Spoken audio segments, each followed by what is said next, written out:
उपस्थित मान्यवर आणि विशेषतः खूप लांबून पण माझे नातेवाईक पण आलेत, आमचे जुने स्नेही आलेत, काहींना मी बघू नाही शकलो, ज्ञात अज्ञात लोक इथं उपस्थित आहेत, पण आमंत्रित सगळे उपस्थित आहेत.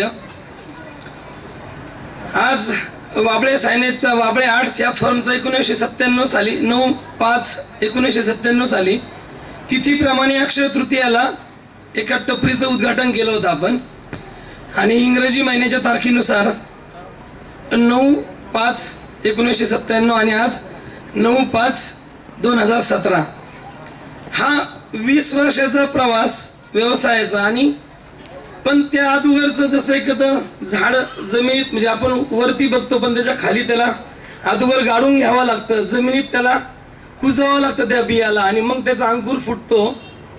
त्याप्रमाणे अगोदरची 5 वर्ष न दिसणारे कष्टातच गेले खरं तर मी एवढंच म्हणेल या रूपाने की मी 6 डिसेंबर 1992 साली कोरेगाव भीमाला इथं आलो. 5 दिवस रूम भेटत नव्हती. मग मी 5 दिवसानंतर थोडी ओळख काढून ढेरेंगे वस्तीवरती रूम मिळवली. 1992 6 डिसेंबर 92 बाबरी मस्जिद पाडली आणि मी कोरेगावात दाखल झालो. वातावरण तणावाचं होतं भारतामध्ये त्यावेळेस.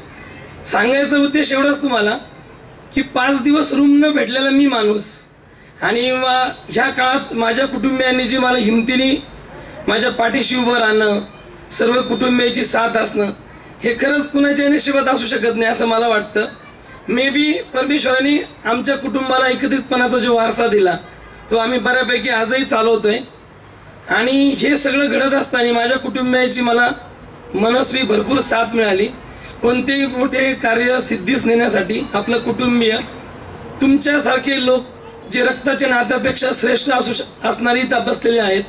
रक्ताचे नाते जोडले तर ते रक्ताचं नातं आहे, त्याचं जास्त महत्त्व नंतर होत नाही, पण रक्ताच्या नात्याच्या पलीकडचे पण नाते इथं बसलेले आहेत. हे सर्व नाते टिकवत असताना प्रचंड त्याग, एकमेकाला समर्पित भावनेने वागावं लागतं. सार्वजनिक जीवन जगत असताना, व्यावसायिक जीवन जगत असताना, व्यक्तिगत जीवन जगत असताना, कौटुंबिक जीवन जगत असताना प्रचंड हेळसांड होत असते माणसाची. जो माणूस त्याच्यातून जातो आणि आपल्या जीवनाला समर्पित भावनेने तो कष्टाने अर्पित करतो, त्यावेळेस तो खऱ्या अर्थी काम करायला लागतो असं मी मानतो. 1992 ते 97 हा प्रवास तसा खूप जमिनीच्या पोटात जसं बीज गाडून त्याचं जीर्ण होतं त्या पद्धतीने झाला. खूप प्रचंड लोकांची त्याच काळात साथ मिळणं, अथक परिश्रम करणं वगैरे वगैरे. 9/5ला टपरी टाकल्यानंतर ज्या दिवशी पूजा चालू होती त्या दिवशी मी ब्राह्मणाबरोबर पूजा चालू असताना मी साधारणतः 15-20 मिनिटं झोपलो पण असेल, कारण 3 दिवस अगोदर काम केलं होतं ते टपरी रंगवणं वगैरे, नाही का. म्हणजे मला टपरीची पूजा चालू असताना मला 15-20 मिनिटं म्हणजे पूर्ण झोप लागलेली होती. आय थिंक 99ला कारगिल झालं त्यावेळेस मी 72 तास काम केलं. म्हणजे असं काम करत असताना पूर्ण वाहून गेलं. हे करत असताना माझ्या कुटुंबियांची साथ, एक भाऊ आला माझ्या बरोबर, घरच्यांची साथ, गाववाले लोक, इथले कोरेगाव सारखं गाव नाही, एकदम 1 नंबर गाव. म्हणजे बाहेर गावच्या साठी जर इथं आपण एखाद्या जमिनीत कसं बी टाकावं आणि ते बी खूप सुंदर यावं एखाद्या जमिनीमध्ये, तसं एक कोरेगाव.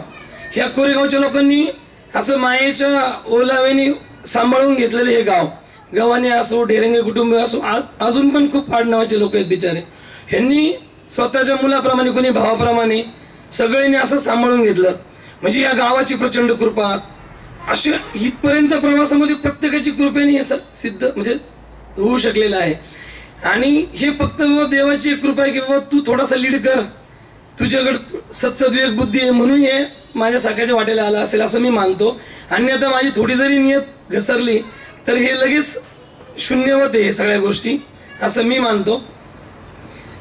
1997 सालानंतर टपरीनंतर एक छोटंसं मशीन नंतर हळूहळू आम्ही बंधू, नंतर एक माणूस ऍड करत आज आपली नियर अबाउट 45 लोकांची ही एक कंपनी आहे. आणि स्वतःच्या जागेमध्ये अभिमानाने, गर्व नाही म्हणणार पण अभिमानाने सांगावं वाटतं की मला आज घर नाही पण मी एक सुंदर व्यवसाय स्थापन न करू शकलो, कारण मला त्याच्यात गट्स होते, माझ्या कुटुंबाची साथ होती, समाजाची साथ होती. हे सगळं होत असताना मी एकच सांगेल तुम्हाला, हे काही हाताच्या लकीरेवर नाही मिळत, नशिबाने नाही मिळत, ह्याच्या पलीकडे प्रचंड मेहनत घ्यावी लागते. एक लकीली आलं वाटायला म्हणून सांगतो, काल सकाळी मी ऑफिसला आलो होतो, मी रात्रभर इथं काम केलेलं आहे, आत्ता तुमच्या समोर असाच आहे. माझ्या डोळ्याला डोळा पण लागलेला नाही, तो ऑटोमॅटिक लागला नाही, कारण मला काही गोष्टी करायच्या होत्या. असंच मी आत्तापर्यंत करत आलो. मी 6 डिसेंबर 92ला इथं आलो.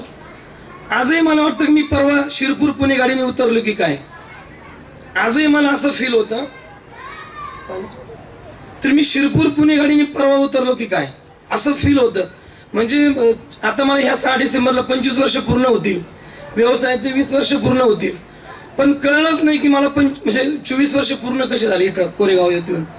त्याचं कारण असं, म्हणजे दिवस सूर्याकडे बघायचं नाही, संध्याकाळी कधी मावळवाड्याला कळत नाही, लाईट कधी गेली समजत नाही, इन्व्हर्टर आहे, म्हणजे दिवस रात्र कशी असते कळत नाही. त्यामुळे हे साध्य होतं. त्यामुळं तुमच्यासारखे लोकची साथ आहे सर्वांची, माझ्या कुटुंबाची, हे मी कधीच विसरणार नाही. भलं परमेश्वर कृपेने आता व्यवसाय चांगला असेल, चांगल्या याच्यात खूप लोक तुम्हाला अटॅच होतात, पण ज्यावेळेस वाईट दिवस असतात ना, ते लोकांना कधी विसरायचं नाही, हे मी शिकलेलो आहे. मी माझ्या जुन्या लोकांनी ज्यांनी साथ दिली, वर्ष जायला जमत नाही, पण तीच भावना हृदयात जपून ठेवलेली आहे. किंबहुना आता आपलं हे सगळं मायाजाळ बघून काही लोक आकर्षित होतात, ते मला मैत्री करायला बघतात, पण जे जुने लोक आहेत ना माझे, त्यांना मी आजही तेवढंच माझ्या हृदयात स्थान ठेवलेलं आहे. तर आणि ते स्थान ठेवल्यामुळे कदाचित माझे पाय जमिनीवर आहे. ज्या दिवशी मी त्या लोकांना विसरेल, कदाचित समाज मला विसरलेला असेल, कदाचित हे अस्तित्व संपलेलं असेल, असं मी मानतो. दुसरी गोष्ट, आज आमचा हा व्यवसाय एका माणसाकडनं, मी पहिल्यांदा आलो घरातून, नंतर माझे कुटुंबीय माझ्या पाठीमागं येते. आज मी तिला पुणे जिल्ह्यामध्ये बऱ्यापैकी आमचं ह्या 20 वर्षामध्ये बऱ्यापैकी टॉप 5 कंपनीमध्ये, म्हणजे आमच्या साईन बोर्ड इंडस्ट्रीमध्ये नाव घेतलं जातं.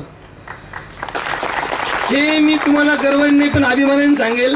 माझ्या इथला प्रत्येक माणूस मी गर्वाने सांगेल, त्याला सॅल्यूट करेल. जो हाऊसकीपिंगचं काम करतो विकास इंगळे, तो सुद्धा बदलास तयार आहे. तो बिचारा हाऊसकीपिंगवाला, तो सुद्धा आज याच्यात तयार आहे. हे कशाचं लक्षण आहे की आमच्या इथे जे लोक बसलेत ना, ह्यांच्यात प्रचंड बदलण्याची ताकद आहे. मला लोकांनी असं सपोर्ट केला की मी स्वप्नात पण बघू शकत नाही की लोक माझ्यासाठी असं काम करू शकतात दिवस रात्र. आता हे लोक गेले ना, त्या माता भगिनींना सलाम. जर मी फोन केला ना की यारे बाबांनो एक काम आलं अचानक, तर ते बिचारा परत घरून पाठवू शकतात. एवढं ह्या संस्थेवर प्रेम करणारे कुटुंबीय इथं बसलेले आहेत, त्यांचं मी ऋणात राहील. मी आभार नाही मानणार, आयुष्यभर त्यांच्या ऋणात राहील. मी आभार मानले का विषय संपतो. मी या सर्व फॅमिलीच्या आयुष्यभर ऋणात राहील. ठीक आहे, मी त्यांना मोबदलाही देत असेल, पण पैशाने सर्वस्व येत नाही असं मी मानतो. त्यामुळं कृपया पैशात कुणी किंमत करू नये. आमची जी टीम आहे, खरंच टीमवर्क काय आहे, एक दिवस असं येईल 2-3 वर्षामध्ये की आमच्याकडे लोक हे किती भारी टीम आहे यांच्याकडे हे बघायला येतील, असं आहे. तर मला एवढंच म्हणायचं तुम्हाला, जास्त वेळ घेणार नाही. मी ह्या निमित्ताने एकच सांगू इच्छितो,